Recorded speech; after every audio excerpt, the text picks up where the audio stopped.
Hello दोस्तों, नमस्कार। Welcome back to curious for the daily dose of Indian football. तो सबसे पहले शुरुआत करते हैं इंडियन नेशनल टीम से, बिकॉज एक काफ़ी मेजर अपडेट आ रहा है रिगार्डिंग दी स्क्वाड अपडेट। तो उसमें भाई मनोलो मार्केस ने 21 year old young midfielder Macarton Louis Nickson को कॉल अप किया है for the national team against Bangladesh. And that is a interesting call up because I think जिस तरह का सीजन रहा है मैकार्टन का with North East United FC, काफ़ी इंप्रेसिव दिखे। एंड अगर हम टीम की स्क्वाड की सिचुएशन देखें तो ऑब्वियसली हमारे कुछ की प्लेयर इंजर्ड हो चुके थे, जैसे कि Chhangte, Manvir and last one was the Brendon.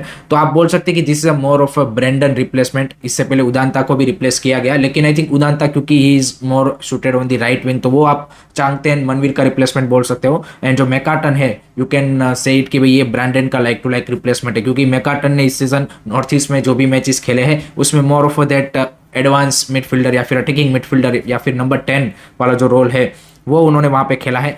2 गोल भी आई थिंक इस सीजन उन्होंने मारे हैं, एक आधा असिस्ट भी दिया है। So he looks impressive whenever he gets the opportunity. And 21 year old young है। एंड आप देखिए कि 2 साल पहले आई लीग 2 में खेल रहे थे, फिर वहां से उनकी जिस तरह से जर्नी रही है, I think he is one of the promising midfielder in that position. So let's see उनको क्या गेम टाइम मिलता है नहीं मिलता है, वो तो टाइम ही बताएगा। But I think national team में कॉल अप आना and to you can say कि get that exposure to train with the national team players, I think वो भी इस तरह के यंगस्टर के लिए काफी जरूरी है। एंड आई थिंक मनोलो मार्केस का जो यहाँ पे क्रिटिसिज्म कुछ फैंस करते हैं कि भाई यंगस्टर को मौका नहीं देते, बट आई थिंक आप देखिए इस विंडो में उन्होंने 4 यंगस्टर को ऑलरेडी कॉल अप दे दिया है। अभी ब्रेंडन फर्नांडिस, आयुष छेत्री तो ऑलरेडी स्क्वाड में थे, उसके बाद Abhishek Singh and now this Macarton. And हमने पिछले भी जो 4 मैचेस मनोलो मार्केस के अंदर खेले हैं उसमें भी उन्होंने हर एक विंडो में भाई कोई ना कोई यंगस्टर को मौका दिया है, चाहे वो कियान नसीरी हो, चाहे नामते हो, चाहे इरफान एडवर्ड हो। तो ऐसा नहीं है कि भाई उन्होंने यंगस्टर को मौका नहीं दिया है। सो आई थिंक वो क्रिटिसिज्म अब उतना ज्यादा उनका नहीं होना चाहिए, क्योंकि ऐसा नहीं होगा कि भाई सारे के सारे यंगस्टर को एक ही बार में मौका मिल जाएगा।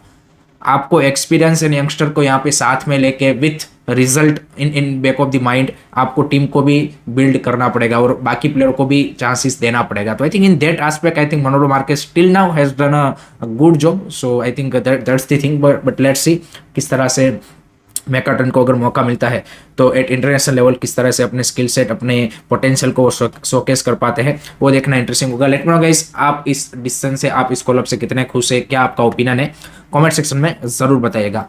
नेक्स्ट बात करनी है इंडियन फुटबॉल सर्किट में अभी एक आप बोल सकते हैं कि ट्रेंड चल रहा है regarding the entertainment of football.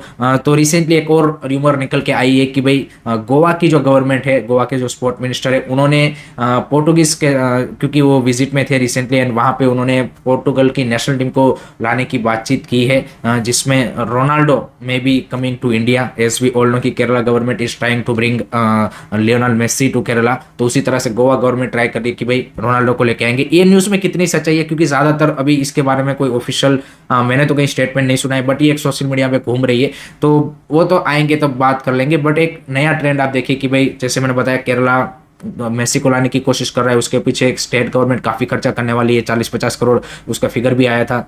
इधर गोवा भी अगर पोर्टुगल नेशनल टीम को लेके आएगी, रोनाल्डो को लेके आएगी, तो वहाँ पे भी काफ़ी सारा खर्चा होगा। इसी मंथ आप देखिए कि Brazil legends versus India legends का भी चेन्नई में मैच होने वाला है, तो ओबियसली उसमें भी इन्वेस्टमेंट है। उसके अलावा नेक्स्ट अप्रैल में 6 अप्रैल को एल क्लासिको भी होने वाला है, Barcelona versus real Madrid legends के बीच में मुंबई में, तो वहाँ पे भी प्राइवेट बॉडी या फिर हुएवर इन्वॉल्व्स उनका भी इन्वेस्टमेंट है। तो ये एक एंटरटेनमेंट वाइज डेफिनेटली ये इंडिया में जो भी फुटबॉल लवर्स है, पर्टिकुलरली यूरोपियन फुटबॉल लवर्स, उनके लिए भाई ये definitely it's a good part. But Indian football को ये कितना यहाँ पे इन टर्म्स ऑफ दी यहाँ पे डेवलपमेंट वाइज हेल्प करेगा, आई डोंट नो। बिकॉज एक चीज जरूर है कि नो डाउट इससे आपकी गेम की अवेयरनेस बढ़ेगी, यहाँ पे लोग में भी इंटरेस्ट लेंगे, बट वो 2 दिन का ही इंटरेस्ट होता है। एज वी ऑल नो कि जैसे ये मैचेस खत्म हो गए या फिर मेसी केरला में आके खेल के चला जाएगा, रोनाल्डो अगर गोवा में आके खेल के चला जाएगा, उसके 2 दिन बाद भाई फिर कोई यहाँ पे इंडियन फुटबॉल के रिगार्डिंग कोई उसकी फिर क्या बोलती कि लोगों का इंटरेस्ट नहीं रहता। तो ये भी रियलिटी है, बट ये एक ट्रेंड चला है। सो लेट्स सी इसमें कितनी बातें सही होती है, क्योंकि ये र्यूमर्स तो आती रहती है, बट इसको रियलिटी में जब हम यहाँ पे ऑफिशियल देखेंगे सारी चीजें तब पता चलेगा। सो आपका क्या मानना है इस सारी चीजों के बारे में, कमेंट सेक्शन में जरूर बताइएगा। उसके बाद बात करनी है आईएसएल के बारे में। तो भाई आईएसएल ने एक इंटरेस्टिंग पार्टनरशिप की है with Japanese media franchise Pokemon. जी गाइस, उनको एज ए ऑन बोर्ड लाया है for official partner for this season final तो आईएसएल का ये जो 24-25 सीजन का फाइनल है उसके ऑफिशियल पार्टनर बने हैं Pokemon, and I think Pokemon को भाई हर कोई जानता ही होगा because they are famously known for their game and the particularly animated series जो कि world all over the world भाई फेमस है।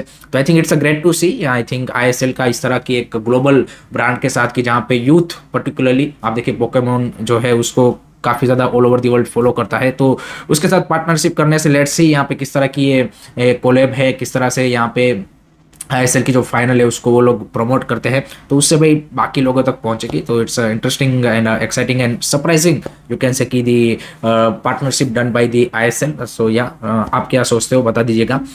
उसके बाद बात करनी है नॉर्थ ईस्ट के बारे में, क्योंकि नॉर्थ ईस्ट यूनाइटेड एफसी ने दो मेजर अपडेट्स यहाँ पे उनके रिगार्डिंग आ रहे हैं। पहला तो उनका जो मैनेजमेंट है मंदार तामाने सीईओ एंड उनके जो हेड कोच है पेड्रो बेनाली, उन्होंने रिसेंटली त्रिपुरा के सीएम के साथ एक मीटिंग की है एंड जहाँ पे उन्होंने डिस्कस किया है regarding the future football development in Tripura and also एक रेसिडेंशियल एंड उस एकेडमी के बारे में भी बातचीत हुई है। तो I think this is a great step for from the north East United management and truly manner में आप बोल सकते हैं कि पिछले 2 साल में जिस तरह से वो काम कर रहे हैं वो लग रहा है कि भाई सिर्फ वो Assam based Guwahati based club अब नहीं रहा है, they are truly working in North East. आप देखिए पहले उन्होंने आप देखिए मेघालय गवर्नमेंट के साथ वो एक एमओयू साइन किया है कि जहाँ पे ऑलरेडी एकेडमी का काम स्टार्ट हो चुका है।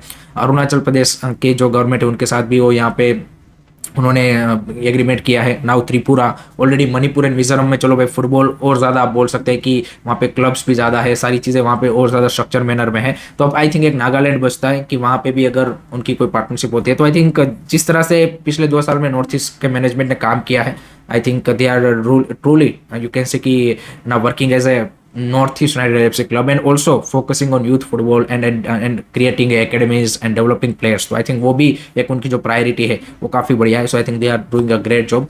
दूसरी खबर है उनकी रिगार्डिंग कि भाई उनके जो हेड कोच है पेड्रो बेनाली, उनका कॉन्ट्रैक्ट उन्होंने 2 साल के लिए एक्सटेंड कर दिया है। So he will stay till 2026-27 season. So that's a great news again for North East United FC fans because under Pedro Benali last 2 season में क्लब ने काफ़ी अच्छा प्रोग्रेस किया है।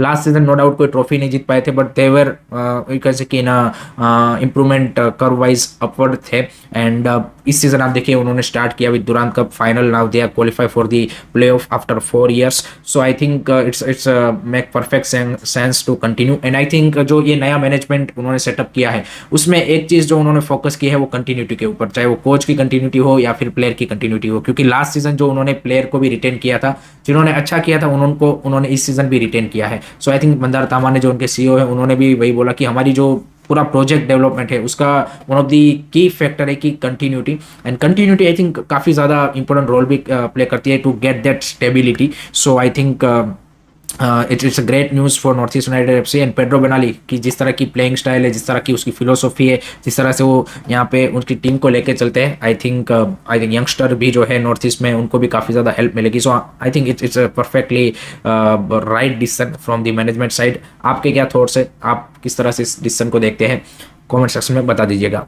नेक्स्ट उसके बाद बात करते हैं आई लीग के बारे में। तो भाई with yesterday's 2-1 loss against Real Kashmir, Delhi FC becomes the first team to relegate from I-League to I-League 2 from this season and अब यहाँ पे उनका बचने का कोई चांस बचा नहीं है। So that's the thing। On the other side, SC Bengaluru also yesterday lose against Gokulam Kerala 2-1। So अब SC Bengaluru के ऊपर भी जो रेलीगेशन की यहाँ पे डेंजर है और ज़्यादा बढ़ रही है। सो 3 टीमों यहाँ पे eight the moment in frame दिख रही है, Aizawl FC, SC Bengaluru and क्योंकि अब दिल्ली FC कंफर्म हो चुके हैं। सो लेट्स सी कि क्या SC बेंगलुरु होता है रेलीगेट या फिर यहाँ पे आइजोल FC होता है, वो देखना होगा। रिमेनिंग 2-3 मैचेस बचे हैं। So I think it is gonna be interesting but Delhi FC at the moment जो आप बोल सकते हैं कि दिल्ली से एकमात्र आपके टॉप 2 डिवीजन में क्लब था वो भी यहाँ पे अब रेलीगेट हो चुका है। सो नेक्स्ट सीजन में भी no doubt there are a possibility of Hyderabad shifting to Delhi in for ISL but अगर वो नहीं होता तो आपके नेशनल कैपिटल से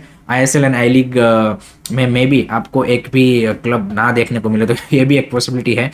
लास्ट में बात करते हैं RFTL डेवलपमेंट लीग के बारे में। तो भाई उनके आज से नेशनल स्टेज के मैचेस, ग्रुप स्टेज के मैचेस स्टार्ट हो रहे हैं जहाँ पे 12 टीमें पार्टिसिपेट करने वाली है जो कि अपने डिफरेंट जोनल ग्रुप से क्वालिफाई होकर आई है। 2 ग्रुप में इनको बांटा गया है, एक ग्रुप A है, ग्रुप B है। ग्रुप A में आप देख सकते हैं कि भाई Mohun Bagan, East Bengal, Jamshedpur, North East United FC, classic FA and Diamond Harbour इन्होंने क्वालिफाई किया है ग्रुप बी में आप देख सकते हैं कि भाई Mumbai city, Goa, Dempo SC, then Muthoot FA and यहाँ पे किक स्टार्ट एफसी, इन डेम्पो, इन सब ने यहाँ पे क्वालिफाई किया है। सो इनमें से दोनों ही ग्रुप से जो टॉप 2 टीमें होंगी फिनिश करेगी, वो यहाँ पे फिर जो नेशनल फाइनल स्टेजेस है वो खेलेगी। 4 टीमों के बीच में वो होगा सेमीफाइनल, फाइनल, जो हम हर साल देखने को मिल रहा है। तो उसी तरह से इसका भी अब शेड्यूल आगे आने वाले टाइम में रहेगा। सो लेट्स सी कौन सी वो 4 टीमें क्वालिफाई करती है एंड फिर वो जो प्रीमियर लीग क्लबों के सामने खेलना होता है उनके सामने किसको मौका मिलता है इस बार, वो देखना इंटरेस्टिंग होगा। So that's it from my side guys regarding today's Indian football news. I hope कि आपको ये पसंद आया होगा। Keep supporting Indian football,